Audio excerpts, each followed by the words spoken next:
यथाग्निर्दाहिका शक्ति रामकृष्णे स्थिता हिया सर्वविद्यास्वरूपां तां शारदां प्रणमाम्यहम्। শ্রীমৎ স্বামী গম্ভীরানন্দ মহারাজ প্রণীত শ্রীমা সারদা দেবী। রাধুর স্বাস্থ্য ও স্বভাব ছেলেবেলায় ভালোই ছিল। তাহার বালিকাসুলভ সরল ব্যবহার সকলকে মুগ্ধ করিত। ভবিষ্যতের জন্য তাহার কোনো ভাবনা ছিল না এবং অর্থের প্রতিও সে স্পৃহাশূন্য ছিল। শ্রীমাকে মা বলিয়া ডাকিত এবং গর্ভধারিণীকে বলিত নেড়িমা, কেননা পাগলি মামির মাথা প্রায়ই ন্যাড়া থাকিত। শ্রীমাকে নিজের জিনিস দুই হাতে বিলাইতে দেখিয়া রাধুর মা হিংসায় জ্বলিতেন। কখনো বলিয়া ফেলিতেন, সব দিয়ে ফেললে পরে রাধির কি উপায় হবে।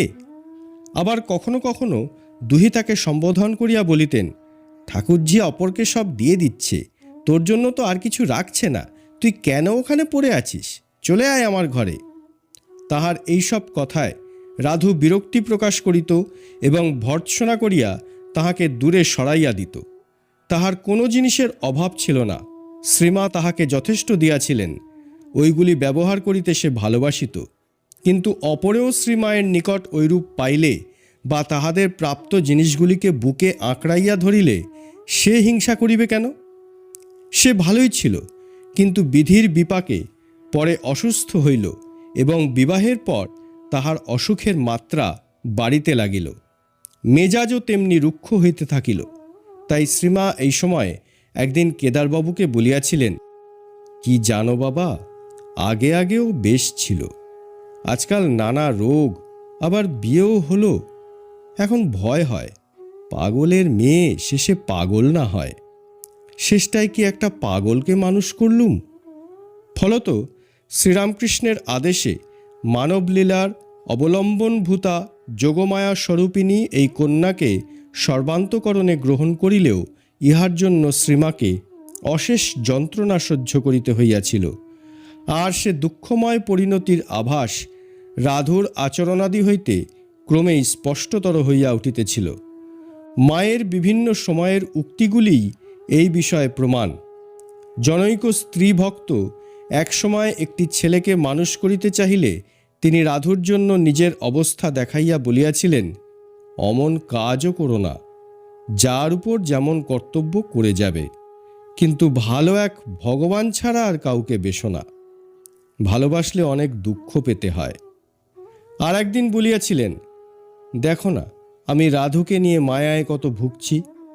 ইহা অপেক্ষাও গভীর দুঃখ প্রকাশ করিয়া শ্রীমা একদিন উদ্বোধনের বাড়িতে বলিয়াছিলেন, কি ঠাকুরের লীলা মা, দেখছ মায়ের বংশটি আমায় কেমন দিয়েছেন, কি কুসংসর্গই না করছি দেখো। এইটি তো অর্থাৎ ছোট মামি পাগলই, আরেকটিও অর্থাৎ নলিনী পাগল হবার গতিক হয়েছে, আর ওই দেখো আরেকটি অর্থাৎ রাধু, কাকেই বা মানুষ করেছিলুম মা, একটুও বুদ্ধি নেই। ওই বারান্দায় রেলিং ধরে দাঁড়িয়ে আছে, কখন স্বামী ফিরবে। মনে ভয়, ওই গান বাজনা যেখানে হচ্ছে পাছে ওইখানেই ঢুকে পড়ে, দিনরাত সামলে নিয়ে আছে। কি আসক্তি মা, ওর যে এত আসক্তি হবে তা তো জানতুম না। রাধু একদিকে যেমন শ্রীমায়ের দেহধারণের অবলম্বন, অপরদিকে তেমন তাহার জীবনের একটি দিক প্রকাশের উপলক্ষ। বিভিন্ন সংঘর্ষের মধ্যে এই জীবনে যে মহত্বগুলি ফুটিয়া উঠিয়াছিল, সাধারণ লোকে তাহার প্রকৃত মর্ম এই প্রতিকূল অবস্থাকে বাদ দিয়া কখনোই বুঝিতে পারিত না। অনুকূল আবেষ্টনে যে চরিত্র মাধুর্য বিকশিত হয় তৎসম্বন্ধে গৃহীরা সহজেই বলিতে পারেন, তেমন জীবন হইতে তাহাদের কিছুই শিখিবার নাই, কারণ ঐরূপ আদর্শ পারিপার্শ্বিক অবস্থার মধ্যে বাস করা তাহাদের সাধ্যায়ত্ত নহে। আবার সন্ন্যাসীর মুখে বৈরাগ্যের কথা শুনিয়া অনেক বুদ্ধিমান মনে মনে হাসিয়া বলেন, ইহারা সংসারের আনন্দ কিছু না জানিয়া অযথা একটা কাল্পনিক দুঃখময় ছবি আঁকিয়া সংসার সুখকে অবজ্ঞা করিতেছে। এই উভয় শ্রেণীর লোকের পক্ষেই মাতা ঠাকুরানীর জীবন অতীব শিক্ষাপ্রদ। তিনি সংসারকে পূর্ণরূপে গ্রহণ করিয়া তাহার দৈব জীবনের লীলা খেলা দেখাইয়া গিয়াছেন। তাহার প্রত্যেক কথাটি অভিজ্ঞতা সম্ভূত, অথচ তাহার প্রতি পদবিক্ষেপে বৈরাগ্য সুপরিস্ফুট।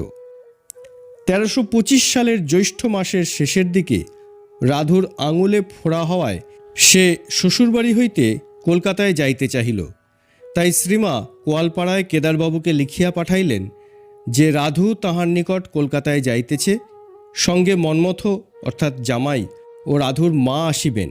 রাধু যদি বলে তবে ব্রহ্মচারী বরদাকে যেন তাহাদের সঙ্গে দেওয়া হয়। রাধু কোয়ালপাড়ায় আসিয়াই বরদা মহারাজকে সঙ্গে যাইতে বলিল। কাজেই তিনিও চলিলেন। কলকাতায় আসিয়া দিন 15 পরেই রাধু সুস্থ হইলে বরদা মহারাজ ছোট মামিকে লইয়া জয়রামবাটি ফিরিলেন। তাহাকে আবার অগ্রহায়ণ মাসে ছোট মামিকে লইয়া কলকাতায় আসিতে হইল। রাধু তখন পুনরায় অসুস্থ। পৌষ মাসে একদিন 16ই পৌষ 1325 31শে ডিসেম্বর 1918 বেলুর মঠে পূজ্যপাদ স্বামী শিবানন্দজি জানাইলেন যে স্বামী শারদানন্দজির নিকট হইতে সংবাদ আসিয়াছে, শ্রীমা ওই দিন বিকালেই রাধুকে লইয়া মঠে আসিবেন এবং উত্তর দিকের বাগানবাটিতে থাকিবেন। অতএব ওই বাড়ি যেন অবিলম্বে পরিষ্কার করিয়া রাখা হয়। রাধু তখন অন্তঃসত্ত্বা। ওই সময় তাহার দেহমনের অবস্থা এরূপ হইয়াছে যে কোনো শব্দ সহ্য হয় না। কলকাতার বাহিরে থাকার আবশ্যক বোধে শ্রীমা এই বাড়ি পছন্দ করিয়াছেন। কিন্তু ওই দিনই বিকালে সংবাদ আসিল তিনি আসিবেন না। উদ্যানবাটির পাশেই মঠের ঠাকুর ঘর, সেখানে পূজাকালে আরতির ঘণ্টা বাজে, আরতিতে স্তবগান হয়, গঙ্গাতে স্টিমারের বাঁশি আছে। আবার কয়েকদিন পরে স্বামী বিবেকানন্দজির জন্মোৎসব। কাজেই রাধু কোলাহলময় বেলুড়ে যাওয়া পছন্দ করেন না। শ্রীমা তাহাকে লইয়া কলকাতায় অপেক্ষাকৃত নির্জন স্থান নিবেদিতা বিদ্যালয়ের ছাত্রীনিবাসে বাস করিবেন। পরদিন সকালেই সংবাদ লইবার জন্য শিবানন্দজি ব্রহ্মচারী বরদাকে কলকাতায় মায়ের নিকট পাঠাইলেন। মা তাহাকে পাইয়া খেদ করিয়া বলিলেন, এই দরিয়া নিয়ে এখানে এসে পড়লুম, কি যে হবে বড়দা, তাও এখানে কদিন থাকে দেখো। রাধু সবসময় শুয়ে থাকে, বুকে কোনো শব্দ সহ্য হয় না। এই যে কি রোগ বাবা, কি করে যে উদ্ধার হবে ঠাকুরই জানেন। দিন কয়েক পরেই শ্রীমা বলিলেন, শুনছ, রাধুর আর এখানেও ভালো লাগছে না, বলে দেশে চলো।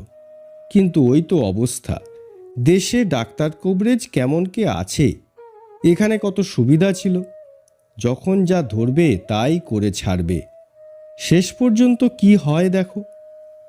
স্বামীজির উৎসবের দিন হঠাৎ মঠে গুজব রটিল শ্রীমা পরদিন সকালের ট্রেনে দেশে যাইতেছেন। ব্রহ্মচারী বরদার ডাক পড়িল, তাহাকেও সঙ্গে যাইতে হইবে।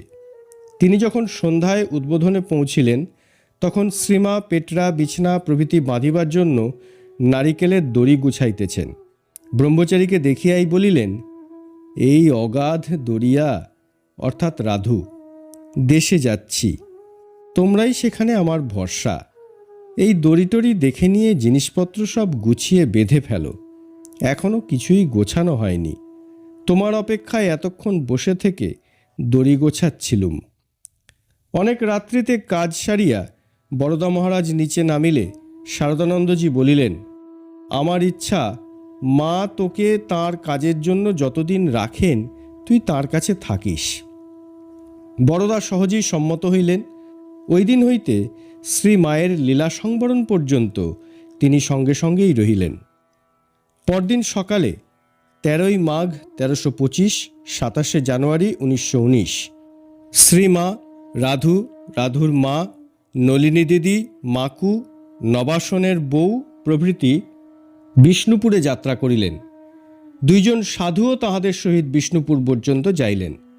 বিষ্ণুপুরে পৌঁছিয়া সকলে সুরেশ্বরবাবুর বাড়িতে উঠিলেন। পরদিন সকালে বৈঠকখানায় চা পান চলিতেছে। এমন সময় সুরেশ্বরবাবু একজন 26-27 বৎসর বয়স্ক ভদ্রলোককে সঙ্গে আনিয়া বলিলেন, ইনি একজন ভালো জ্যোতিষী, এখানেই বাড়ি, কলকাতায় গুরুর কাছে থাকেন। তিনি একজন বিখ্যাত জ্যোতিষী। ইহাতে সকলেরই কৌতূহল বৃদ্ধি হওয়ায় হাত দেখানো চলিতে লাগিল। রাধুর হাত দেখিয়া জ্যোতিষী বলিলেন, এর সুখপ্রসব হবে না। মাকুর হাত দেখিয়া বলিলেন, এর পরপর কয়েকটি সন্তানের পরস্পর দেখা হবে না। শুনিয়া মাকু শশব্যস্তে শ্রীমায়ের নিকট উপস্থিত হইয়া কাঁদিতে লাগিল। শ্রীমা তাহাকে নানাভাবে সান্ত্বনা দিয়া অতঃপর জ্যোতিষীকে ডাকাইয়া বলিলেন, বাবা, তুমি ছেলে মানুষ, এরকম কোনো অরিষ্ট যোগ আছে দেখলেও ওকে না বলে গোপনে আমাদের বললেই হতো। যা হোক, তোমাদের জ্যোতিষী বিধানে এর কোনো প্রতিকার থাকলে বলো। তার ব্যবস্থা না করলে মাকুকে প্রবোধ দেব কি করে? তারপর বিধির যা ইচ্ছা। জ্যোতিষী বলিলেন, আমাদের মতে এখন 3 দিন মঙ্গলবারে চণ্ডী নিজে পাঠ অথবা শ্রবণ করে তারপর হোম সস্তয়ন এগুলি করতে হয়। মাকুর ছেলে ন্যাড়ার বয়স তখন 2.5 বৎসর। সে খুব বুদ্ধিমান ও স্বাস্থ্যবান এবং সকলের প্রিয়পাত্র। এদিকে মাকুর দ্বিতীয় সন্তান হওয়ার মাত্র 2-3 মাস বাকি। কাজেই জ্যোতিষীর ভবিষ্যৎবাণী সকলকে বেশ ভাবাইয়া তুলিল। 15ই মাঘ প্রত্যুষে 6খানা গরুর গাড়িতে বিষ্ণুপুর ছাড়িয়া 8 মাইল দূরে জয়পুরে আসিয়া তাহারা এক চটিতে রান্নার বন্দোবস্ত করিলেন। রান্না প্রায় শেষ হইয়াছে।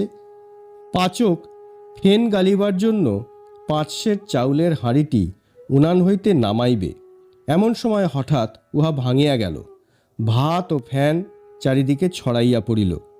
আবার রান্না করিতে গেলে অত্যন্ত দেরি হইবে ভাবিয়া সকলেই কিংকর্তব্য বিমূঢ় হইলেন। শ্রীমা কিন্তু একটুও বিচলিত হইলেন না। তিনি খড়ের একটা নুড়া দ্বারা ধীরে ধীরে ফ্যান সরাইয়া ভাতগুলি উপর উপর হইতে টানিয়া একত্র করিলেন। তারপর হাত ধুইয়া এবং বাক্স হইতে শ্রী শ্রী ঠাকুরের ছবিখানি বাহির করিয়া একধারে বসাইলেন। অনন্তর একটি শালের কাঠি দিয়া কতকগুলি ভাত একখানা শালপাতায় তুলিয়া ও উহাতে ডাল তরকারি সাজাইয়া দিয়া যুক্ত করে ঠাকুরকে বলিলেন, আজ এই রকমই মেপেছ, শিগগির শিগগির গরম গরম দুটি খেয়ে নাও। মায়ের কাণ্ড দেখিয়া সকলে হাসিয়া উঠিলে তিনি বলিলেন, যখন যেমন তখন তেমন তো করতে হবে।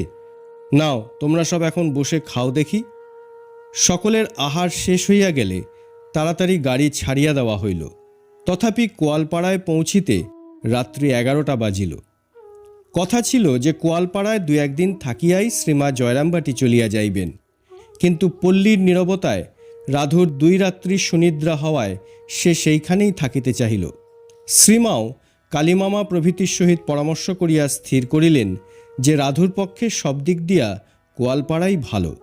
অতএব ওই সময় হইতে 1326 সালের 7ই শ্রাবণ পর্যন্ত শ্রীমা জগদম্বা আশ্রমেই বাস করিতে লাগিলেন। এখানে কোয়ালপাড়ার একটু বর্ণনা দেওয়া আবশ্যক। কোয়ালপাড়ার আশ্রমটি কতুলপুর হইতে দেশরাগামী সদর রাস্তার ঠিক উপরে। শ্রীমায়ের জন্য নির্দিষ্ট বাড়ি জগদম্বা আশ্রম সেখান হইতে 225 গজ পূর্বে গ্রামের শেষ প্রান্তে। ওই বাড়ি নির্জন ও চারিদিকে প্রাচীর বেষ্টিত। মায়ের বাসগৃহখানি বেশ বড়, উহার মেঝে সিমেন্ট করা, পার্শ্বে রান্নাঘর। দক্ষিণ পূর্ব কোণে একখানি বড় ঘরে 7-8 জন স্ত্রী ভক্ত থাকিতে পারেন। দক্ষিণ পশ্চিমের অপর একখানি ঘরে পুরুষ ভক্তেরা দিনের বেলা দেখা করিতে আসিলে একটু বসিতে পারেন। উহার ভিতরের দিকের বারান্দায় ঢেঁকি ইত্যাদি আছে। ওই বাড়ির দক্ষিণে প্রায় 100 হাত দূরে কেদারবাবুর বাস্তুবাড়ি। শ্রীমা প্রথমে কোয়ালপাড়ায় আসিয়া সেখানেই পদার্পণ করেন। বাড়িতে পূর্বোদ্বারই একখানি বড় ঘর, উহার পূর্বে কেদারবাবুদের ছোট ঠাকুর ঘর, উত্তরে গরু রাখিবার চালাঘর, চারিদিকে প্রাচীর। বাড়ির পূর্ব ও দক্ষিণে কাঁটা গাছের জঙ্গল, পশ্চিমে একটি ডোবা, উত্তরে কয়েকটা কয়েদবেলের গাছ ও তেঁতুল গাছ। নিকটে অন্য কাহারও বাড়ি নাই। রাধুর এই শেষোক্ত বাস্তুবাড়ি পছন্দ হইল। কোয়ালপাড়ায় মায়ের দীর্ঘ অবস্থানের সুযোগে আলাপাদির সুবিধা হইবে বলিয়া অনেক সাধু ও ভক্ত সেখানে আসিতেন।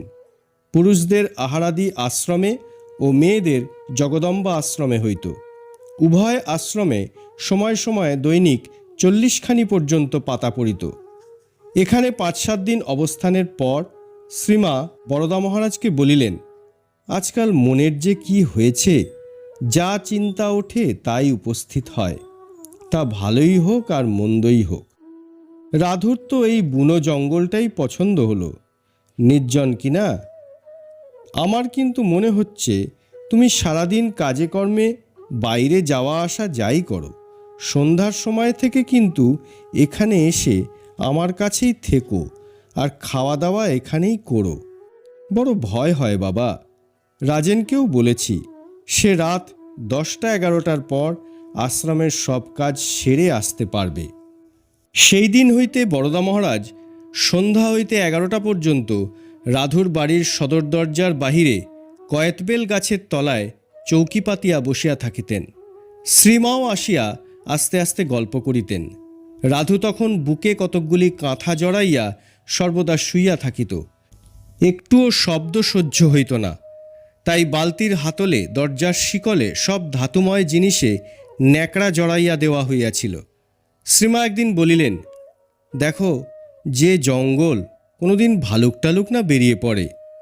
বরদা মহারাজ আশ্বাস দিলেন যে ওই অঞ্চলে কখনো ভালুক আসে নাই। মা তথাপি বলিলেন, কে জানে বাবা, যা অন্ধকার, ভয় হয়। 2-1 দিন পরে সত্যই শোনা গেল 1 মাইল দূরে দেশরার মাঠে এক প্রকাণ্ড ভালুক আসিয়া এক বৃদ্ধাকে গোবর কুড়াইবার সময় মারিয়া ফেলিয়াছে এবং ভালুকটিকেও গুলি করিয়া মারা হইয়াছে। সন্ধ্যার সময় শ্রীমা বলিলেন, দেখলে আজ ভালুকের কাণ্ড। অম্বিকার অর্থাৎ জয়রামবাটির চৌকিদার শাশুড়িকে নাকি মেরে ফেলেছে। তুমি বলেছিলে এদেশে ভালুক নাকি নাই। জ্যোতিষীর নির্দেশানুসারে মাকুর ফাঁড়া কাটাইবার জন্য প্রায় 7 দিন যাবৎ যথাবিধি শান্তি সস্তয়ন হইয়া গেলে সন্ধ্যায় শ্রীমা বলিলেন, ঠাকুরের সেবার জন্য নহবতখানায় কি কষ্টেই না থাকতে হতো, তবু কোনো কষ্টই গায়ে লাগতো না, কোথা দিয়ে আনন্দে দিন কেটে যেত। আর এখন পড়েছি এদের জন্য এই কষ্টে। মাকুর মনোতুষ্টির জন্য কাজগুলি আজ সমাধা হলো। জঙ্গলে তোমাদের নিয়ে বসে আছি, ধর্মকর্ম জপ তপ সব গেল। এখন তার কৃপায় ভালোয় ভালোয় রাধু উদ্ধার হলে হয়। কথা চলিতেছে, এমন সময় নবাসনের বউ আসিয়া বলিলেন, ও দাদা শুনেছেন, আজ দুপুরে মা ও আমি এখানে দাওয়াতে বসে আছি, বেশ নির্জন। মা বলছেন সেই কাক দুটি কদিন এ সময় এসে ওই গাছে বসে বড় চিৎকার করত, রাধুও বিরক্ত হতো, কিন্তু কই আজ কদিন থেকে সেগুলিকে আর দেখতে পাইনে। মা ওই কথা বলতে না বলতে কাক দুটি এসে গাছে ডেকে উঠল। শ্রীমা হাসিয়া হা বাবা বলিয়া উহার সমর্থন করিলেন।